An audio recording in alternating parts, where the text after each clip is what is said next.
शुरुआत हो चुकी है इस महामुकाबले की। भारत और पाकिस्तान एक दूसरे के खिलाफ। मोहम्मद नदीम आए हैं रेड करने के लिए, बोनस लेना इनकी खासियत होती है, मगर राइट रेडर है। इनका सीधा सीधा कंपटीशन उधर सुरेंद्र नाडा से, और वो परेशानी में नजर आए तो मोहित छिल्लर उनके हमेशा के साथी, बेंगलुरु बुल्स के साथी, उससे पहले यू मुंबा के साथी, हरियाणा स्टीलर के साथी, उनकी मदद के लिए। मोहम्मद नदीम एक यंग उभरते हुए खिलाड़ी पाकिस्तान के लिए, सुपर लीग की खोज कहे जा सकते हैं। और ये वर्ल्ड कप, पिछले वर्ल्ड कप की खोज नहीं कहूंगा, पुनर्जन्म जरूर हुआ था। सबसे लंबे हाथ अजय ठाकुर। हर डिफेंडर एक ही बात कहता है, इन हाथों से मैं दूर रहूं। मुदस्सर अली बाहर गए, पहला पॉइंट, टच पॉइंट लिया, और इसके साथ ही ये अजय ने खाता खोला, मुदस्सर को बाहर किया। और लेफ्ट कॉर्नर को नहीं, लेफ्ट इन को टारगेट करके एक पॉइंट वहां पर उन्होंने कमा लिया। अब इब्रार आए हैं और ये लेफ्ट रेडर है, तो मोहित छिल्लर से थोड़ा दूर रह रहे हैं, क्योंकि सीधा सीधा उनका, और लेफ्ट कवर नॉर्मली आपको मनजीत छिल्लर खेलते हुए दिखाई देते हैं, वो स्टार्ट नहीं कर रहे, तो दीपक निवासुडा वहां पर। मोहित और सुरेंद्र की पारंपरिक जोड़ी अक्सर साथ दिखाई देती है। नदीम लगातार रेड्स पर। जी हाँ, सुरेंद्र नाडा, ये डिफेंस की दिवाली, रेडर का दीवाला काम कर दिया सुरेंद्र नाडा ने। भारत का कॉर्नर कितना मजबूत है, न सिर्फ एक बल्कि दोनों। आप अंदर जाएंगे, बोनस के लिए अटेम्प्ट लेंगे, तो एंकल आपका अपने आप हाथ में आ जाएगा, वही हुआ। और राहुल चौधरी ने वहां पर इनिशिएट किया उतना ही जितना सुरेंद्र नाडा ने किया। देखिए, अगर डिफेंस की हम बात करेंगे तो मुझे इनके ऊपर बहुत कॉन्फिडेंस है। सुरजीत, सुरेंद्र नाडा, मोहित और दीपक, और मनजीत छिल्लर जी भी हैं हमारे साथ, है ना। तो मुझे इनके ऊपर इतना कॉन्फिडेंस है, जितना मैं अपने खुद के ऊपर इतना भरोसा नहीं करता, जितना मुझे इनके ऊपर भरोसा रहता है। हमेशा मुझे ऐसे लगता है कि अगर जब तक ये लोग अंदर खड़े हैं तो ये पक्का मुझे मतलब के अंदर लेकर ही आएंगे, या कैच मार ही देंगे, या थर्ड रेड पे सक्सेस, थर्ड रेड को सक्सेस कर ही देंगे। मुझे फुल कॉन्फिडेंस रहता है इनके ऊपर। मुकाबले के तीसरे मिनट में ही अपने खतरनाक एंकल होल्ड का जौहर दिखाते हुए सुरेंद्र नाडा ने पाकिस्तान के स्टार रेडर मोहम्मद नदीम का शिकार कर लिया था। जवाबी कार्रवाई में पाकिस्तान ने भारत के स्टार रेडर को निशाना बनाया। प्रदीप नरवाल को पाकिस्तान के डिफेंस ने उठाकर बाहर फेंका। प्रदीप नरवाल क्या डिफेंस के झांसे में आ गए। दरअसल ये डू और डाई रेड थी, तीसरी रेड खाली नहीं जा सकती किसी भी टीम की, पॉइंट लेना होगा। वसीम सज्जाद ने डाइव किया। जी हाँ, मौके को देखा जय, हो जिस तरीके से लपके, और पाकिस्तान की बढ़िया शुरुआत। 3-2 से पाकिस्तान आ गई। जी हाँ, और सबसे बढ़िया तरीका पेस कम करने का होता है कि आप अपने ओपोनेंट्स पर हावी हो जाएं। मगर अजय ठाकुर ने एक बार फिर अपने लंबे हाथों का इस्तेमाल किया, शानदार टच क्लेम कर रहे हैं। नासिर बेंच पर 3-3 की बराबरी। अजय ठाकुर, हो बिल्कुल कोई मौका नहीं। आप अजय ठाकुर के कदमों की तरफ निहारते रहे और उन्होंने हल्के से आपको चपत लगा दी। बिल्कुल अब तक पाकिस्तान का डिफेंस चला है, खासतौर से वसीम सज्जाद का एक एंकल होल्ड जो उन्होंने प्रदीप नरवाल पर लगाया, वो सचमुच लाजवाब था। डिफेंस का अच्छा सपोर्ट आया। यहां पर बोनस ले सकते हैं अगर ज्यादा अंदर जाने की कोशिश करें, लेकिन खतरा सामने। वसीम सज्जाद, ओहो, कितने पॉइंट्स? कम से कम 2 लग रहे हैं, हो सकता है ये एक ही पॉइंट दिया। रिप्ले देखना बहुत ही दिलचस्प होगा। टर्न किया, टंबल किया, उसके बाद नदीम दूर रहे। नदीम ने अच्छी सूझबूझ दिखाई। बिल्कुल, न सिर्फ नदीम बल्कि इब्रार भी वहां पहुंच गए थे। दोनों वहां से अलग हुए, सिर्फ वसीम सज्जाद को जाने दिया, लेकिन ऐसा लगा कि शायद कोहनी लगी थी, हो सकता है निगाहों से बच गई हो। मैं कहूंगा वेरी गुड अंपायरिंग, शानदार अंपायरिंग का मुजाहरा वहां पर पेश किया था। हमें कमेंट्री बॉक्स से कई बार चीजें बड़ी आसान लगती हैं। डू और डाई रेड, तीसरी रेड है इस समय। बिना पॉइंट के वापस नहीं लौटेंगे, बोनस ले सकते हैं। अटेम्प्ट किया है बोनस का, लेकिन आसान नहीं होता भारत के डिफेंस, और वो भी जब सातों खिलाड़ी मौजूद हों। ये डू और डाई रेड, रेडर के लिए, डिफेंस के लिए नहीं।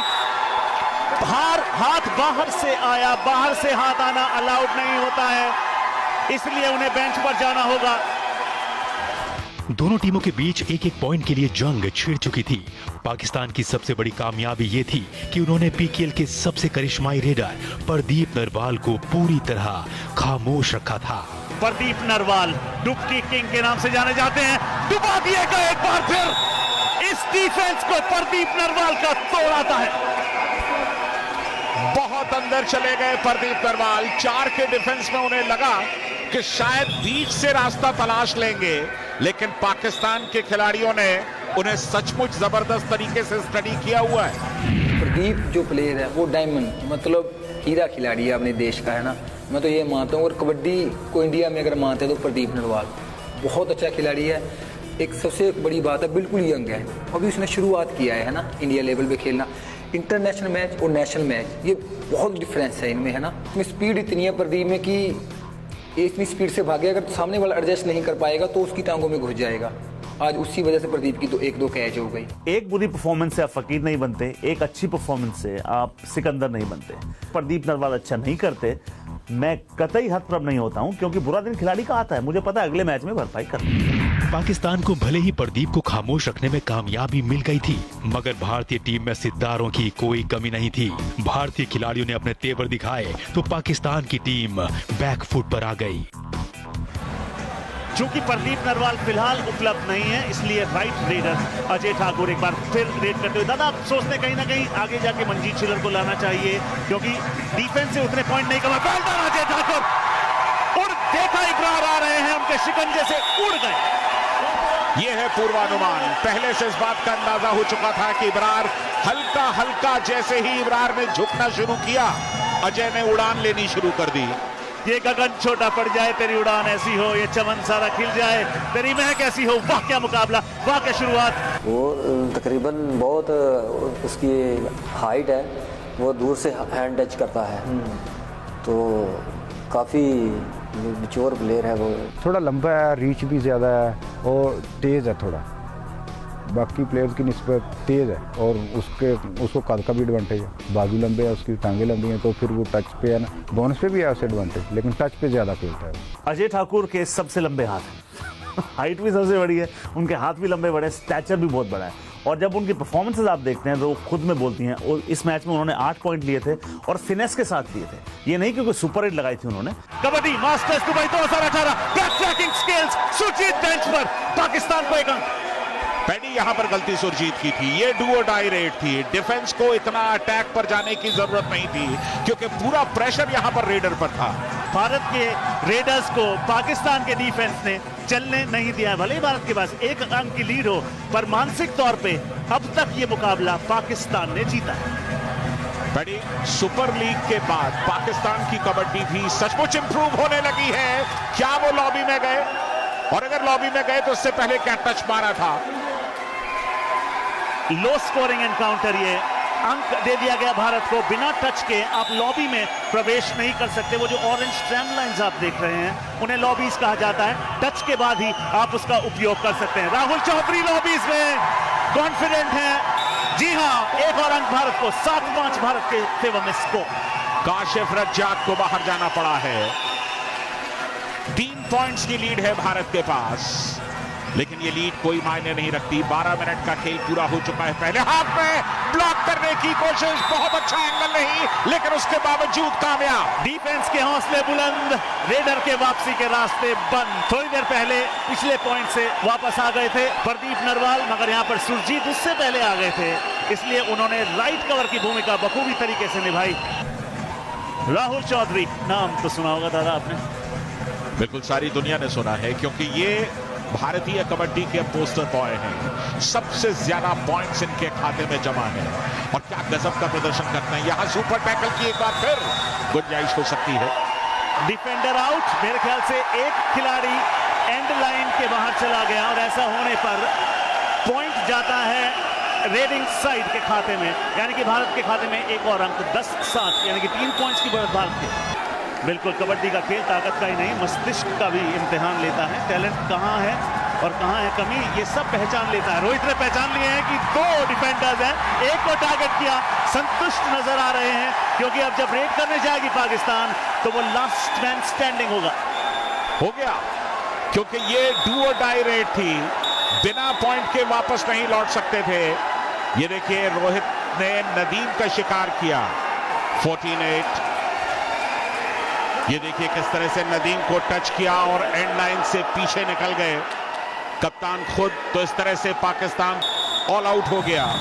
बिल्कुल इजीली का मतलब ऐसा है ब्रदर, शुरू में तो आप यकीन मानिए मेरे ऊपर प्रेशर बढ़ता जा रहा था। जैसे प्रदीप की 2 कैच हो गई, राहुल की हो गई, 1-2 डिफेंस में हमारे शुरू से मिस्टेक हो गई, मेरे ऊपर एकदम थोड़ा प्रेशर आया। मैं इनको मेंटेन करने लगा कि यार थोड़ा रोक है, क्योंकि मुझे ये पता है कि हम लंबा लेके चल सकते हैं गेम को। हमारी टीम की स्ट्रेंथ ऐसी है, हमारा जो बेंच स्ट्रेंथ है वो भी बहुत अच्छा है, जो हमारा स्टैंड बाई है वो जो अंदर फर्स्ट 7 है उनसे भी अच्छा है। तो मैं ये चाहता हूँ कि हम जल्दबाजी ना करें, हम किसी भी टाइम मैच को लेके आ सकते हैं वापसी, हमारे पास इतनी स्ट्रेंथ है हमारे पास। तो मैं इनको यही बोल रहा कि प्लीज़ जल्दबाजी मत कीजिए। इस ऑल आउट ने पाकिस्तान को जड़ से हिला कर रख दिया था। विपक्षी टीम बैकफुट पर आ गई थी। फर्स्ट हाफ खत्म होने में 5 मिनट से भी कम का वक्त बचा था और अजय ठाकुर की सेना पूरे फॉर्म में थी। पाकिस्तान का डिफेंस भी खासतौर से शुरुआती मिनट्स में बहुत जबरदस्त तरीके से चला। और ये देखिए, ये है झुंड का शिकार। हुजूर जाइए, बेंच पर आराम फरमाइए, ऐसा कहना है भारतीय डिफेंस का। कैसर अब्बास रेड पर थे, निकलने की कोशिश की लेकिन एस्केप कहां से करेंगे। 7 डिफेंस। यह सबसे बड़ा संकेत होता है जब आपका कॉर्नर डिफेंडर अटेम्प्ट लेता है तो आपके कवर्स के लिए न्योता होता है आइए। और उस समय अच्छा किया कोई नहीं आया, क्योंकि वो पॉइंट्स गिफ्ट हो जाते। नासिर ने अटेम्प्ट किया था मगर मिड लाइन के बहुत ही करीब से रेडर। बड़ी नासिर ने आज 2 रिव्यू लिए हैं, दोनों में कामयाब हुए हैं, लेकिन उन्हें यह समझना चाहिए था कि रोहित उन्हें टेम्प्ट कर रहे थे जानबूझ करके और वो उनके ट्रैप में आ गए। इब्रार इस समय रेड पर, इब्रार और नदीम खासतौर से दोनों रेडर्स ने पाकिस्तान के लिए जिम्मेदारी संभाली हुई है। और दादा अगला जो मुकाबला होने वाला है वो आपकी फेवरेट खिलाड़ी ताइदियो की का है। क्या बात सुरेंद्र नाड़ा, ये हाथ नहीं है फंदा है। दुबई के लोगों के लिए कबड्डी की ये क्या जबरदस्त सौगात है। सुरेंद्र नारा थाइस पर गए, आमतौर पर एंकल लेते हैं, थाइस लेने का मौका मिला। प्रेशर है दादा, प्रेशर तो है, लेकिन वसीम सज्जाद को भारत में खेलने का तजुर्बा भी। और अब भारत का वो बिल्कुल उंगलियां लाइन तक पहुंची लेकिन क्रॉस नहीं कर पाई। और जो टीम बढ़िया डिफेंस करती है वो इस बात का ख्याल रखती है कि जब आप झुंड में अटैक करते हैं तो कहीं से सांप की तरह कहीं से हाथ निकल कर ना आ जाए। आया जरूर था मगर उसे समय रहते वापस खींच लिया। यहां सुपर टैकल की गुंजाइश भी, ऑल आउट का खतरा भी। एक अंक पक्का और इसलिए एक ही अंक से संतुष्ट करना पड़ेगा। मगर नॉक क्या नॉक एक और दस्तक दे रहा ऑल आउट। बिल्कुल एक और दस्तक। ये तो मुझे लगता है कि तश्तरी में परोसा हुआ ये पॉइंट है। ऑल आउट के नजदीक पाकिस्तान तीसरी बार ऑल आउट हो सकता है। वक्त खत्म हो चुका है लेकिन ये रेड पूरी की जाएगी। और ये लग तो ये रहा है कि अजय ठाकुर ने एक बार फिर भारत के लिए वो कर दिया। एक ही अंक मिला है। एक बार तो मुझे लगा था शायद दूसरा ऑल आउट भी हो जाए और स्मार्ट वहां पर डिसीजन था दूसरे डिफेंडर का कि पास आए मगर फिर भी दूर रहे। 13 पॉइंट की लीड पहले हाफ में। फर्स्ट हाफ खत्म हुआ तो भारत के पास 13 पॉइंट की लीड थी और तो और पाकिस्तान के कोर्ट में सिर्फ एक खिलाड़ी बचा था। मतलब ये कि सेकंड हाफ की शुरुआत में ही पाकिस्तान पर एक और ऑल आउट का पहाड़ टूटने जा रहा था। तो क्या पाकिस्तान उस दूसरे ऑल आउट को रोककर भारत पर पलटवार कर पाया? सेकंड हाफ का पूरा रोमांच एक छोटे से ब्रेक के बाद।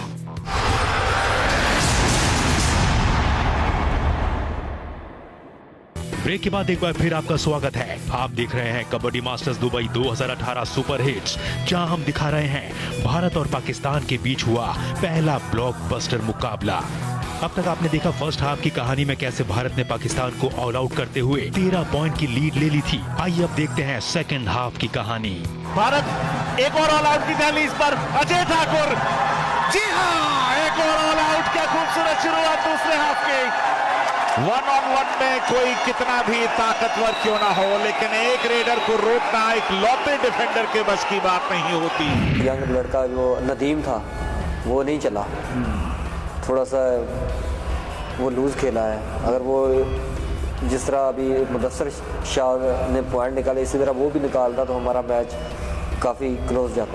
मेरी तरफ से ये गलती हुई है कि मैंने जो रेड है ना वो कोई अटैकिंग नहीं की उस दिन, थोड़ा डिफेंसिव रहा हूँ, इसलिए अटैकिंग रहता तो मुझे पॉइंट मिलते, डिफेंसिव रहा हूँ वो मुझे पर अटैक पर खे गए तो वो मुझे जज कर गए। भारत के हाथों मिला दूसरा ऑल आउट पाकिस्तान को हार के और करीब ले आया था। मुकाबले में वापसी करने के लिए पाकिस्तान को ऑलराउंड प्रदर्शन करने की जरूरत थी, तो क्या पाकिस्तानी खिलाड़ी ऐसा कर पाए? बहुत ही बढ़िया टैकल, कोई मौका नहीं, एक और पॉइंट। लेकिन ये देखिए किस तरह का टैकल, बिल्कुल सामने गए, कोई मौका नहीं। रोहित रेड करते हुए और आते ही अपनी छाप रोहित ने छोड़ दी है। रोहित की 5वीं रेड है, 4 अंक इनके नाम अभी भी। एक और जोड़ दीजिए, 5 रेड, 5 पॉइंट, 100% रिजल्ट।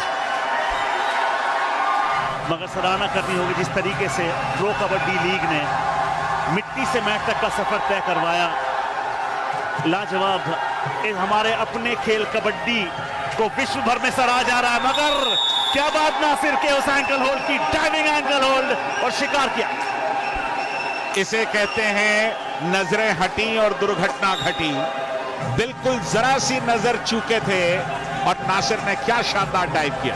यानी कि इस खेल में आपको एक इक्वेस्ट्रियन का फुटवर्क चाहिए, ताकत चाहिए, सूझबूझ भी चाहिए, गजब का फुटवर्क रेडर का। और कितने, क्या ये पहली सुपर रेड है इस मुकाबले की?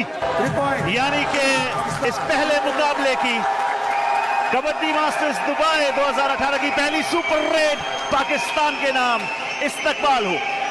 अजय ठाकुर लगातार रेड्स करते हुए 6 पॉइंट्स उनके खाते में। उनका बैलेंस देखिए और उनकी प्रेजेंस ऑफ माइंड देखिए, उनकी ताकत देखिए। इस खिलाड़ी के अंदर एक बुल भी छुपा हुआ है, बुलडोज करके डिफेंडर को ले गए अपने हाथ में। पाकिस्तान स्कोर का अंत कम करने के लिए एड़ी चोटी का जोर लगाया था, मगर अजय ठाकुर के फॉर्म के आगे पाकिस्तान बेबस नजर आ रहा था। सुरेंद्र नाडा की अगुवाई में भारतीय डिफेंस भी पूरी तरह गरज रहा था। इस बार एंकल अच्छा लिया और डिफेंस ने भी तगड़ा सपोर्ट किया। धर लिए गए या यूं कहें पर कुतर दिए गए। इंतजार किया स्कॉर्पियन का, सुरेंद्र ने लगने दी, उसके बाद दूसरा यानी कि राइट एंकल होल्ड पकड़ा। वो न्योता था मोहित आइए, वो न्योता था संदीप आइए और इनको बेंच पर भेजिए। राहुल चौधरी बेंच पर एक बार फिर। 10वीं रेड राहुल चौधरी की, सिर्फ 1 पॉइंट उनके खाते में। पाकिस्तान जो कबड्डी टीम है, जो हमारे साथ मैच हुआ था, 5 या 2-3 या 5 मिनट्स उन्होंने बहुत स्ट्रॉन्ग डिफेंस कर रखा था। कि क्या है, हमारे रेडर जो है अपने जो इंडिया का डिफेंस है वो चेंज है, उनका जो डिफेंस है वो चेंज है। तो वहाँ पर डाइव ज़्यादा लगाते हैं। हमारे यहाँ चैन, थाई होल्ड अलग अलग स्किल होती है इंडिया में, तो हमें वो थोड़ा सोचना पड़ता है, समझना पड़ता है कि इनका डिफेंस चेंज है, उसमें उसी तरीके से प्लेइंग करनी पड़ती है, उसी तरीके से रेड करनी पड़ती है। अगर हम इंडिया की तरह खेलेंगे तो अपने वहाँ स्कोर बहुत कम मिलेगा, क्योंकि वो 1 से लेकर 7 तक ये नहीं पता कहाँ से डाइव कर दे। डाइव बहुत ज़्यादा करते हैं, एंकल भी निकालते हैं। और अपने क्या होता है, इंडिया में चैन लगाएंगे, यार मुझे पता है कि ये चैन मारेगा, ये कुछ नहीं करेगा। वहाँ ऐसा होता है हमें पता ही नहीं होता कि आप चैन, वो पता नहीं कौन सा प्लेयर कहाँ से डाइव मार दे। तो इसलिए कि उस डिफेंस को बहुत ही नज़दीकी से देख के, बहुत ही सूझबूझ से उसमें रेडिंग करनी होती है। अजय ठाकुर के पास भी बोनस यहाँ पर उपलब्ध नहीं है, मगर अजय ठाकुर को पॉइंट स्कोर करने के लिए बोनस की जरूरत नहीं होती, मगर स्कोर करना होगा क्योंकि ये डू और डाई रेड है। डू और डाई रेड 2 एम्प्टी रेड्स के बाद आती है। अजय ठाकुर ने सफाया किया एक और डिफेंडर का। ये 8वां पॉइंट अजय ठाकुर का। कुल मिलाकर सिर्फ 1 बार टैकल हुए हैं अब तक। ये देखिए कोई दिक्कत नहीं हुई। ये हूटर जो बजा, ये ऐलान होता है कि ये डू और डाई रेड है, मतलब करो या मरो। 10 सेकंड से कम का समय अवशेष। बिल्कुल रेडर के पास मुश्किलें, और इस बार अजय ने काम किया। बोनस लेने की कोशिश की थी क्योंकि बोनस डू और डाई से बचा सकता था, लेकिन एंकल मिल गया। अजय को काम पूरा कर दिया। भारत के हमलों से बौखलाए पाकिस्तान ने सुपर टैकल को हथियार बनाकर भारतीय रेडर्स पर हमला बोल दिया। रोहित ये अब तक के दूसरे सक्सेसफुल रेडर रहे हैं अजय के बाद, और ये डू और डाई अपॉर्चुनिटी है। 15 सेकंड से कम का समय शेष होगा। उससे पहले रोहित ने कितने पॉइंट्स? डू और डाई थी, यानी कि पॉइंट लेकर के तो आना ही था। और सुपर टैकल ऑन था, यानी कि एक की जगह 2 पॉइंट्स मिल सकते थे और वही हुआ, एक की जगह 2 पॉइंट मिल गए। राहुल चौधरी डू और डाई रेड में 13 रेड्स में 1 अंक कमाया है, 14 रेड्स में भरपाई कर दी क्या? सुपर टैकल मिला पाकिस्तान को।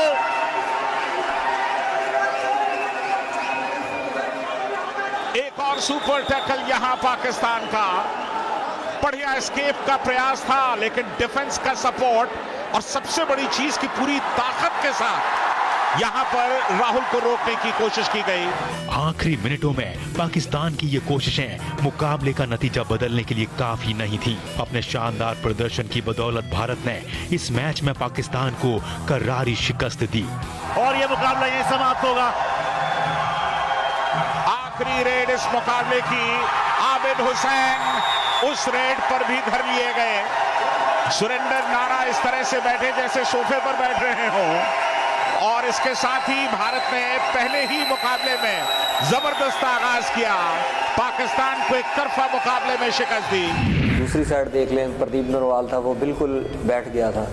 तो जब दूसरी साइड से रेडर चले हैं उनके, जिस तरह अभी रोहित चला है, अजय ठाकुर चला है, वहाँ से हमारे मैच जो है हमारे हाथ से फिसल गए। अजय ठाकुर चले, साथ में रोहित भी चले, क्योंकि एक रेडर चलता है तो दूसरा उनको और ज्यादा निखारता है। रेडिंग में अजय ठाकुर और रोहित कुमार ने भारत की तरफ से सर्वश्रेष्ठ प्रदर्शन किया। कबड्डी मास्टर्स दुबई 2018 के इस एपिसोड में इतना ही। अगले एपिसोड में एक और सुपरहिट मुकाबला लेकर होंगे हाजिर। तब तक के लिए हमें दीजिए इजाजत।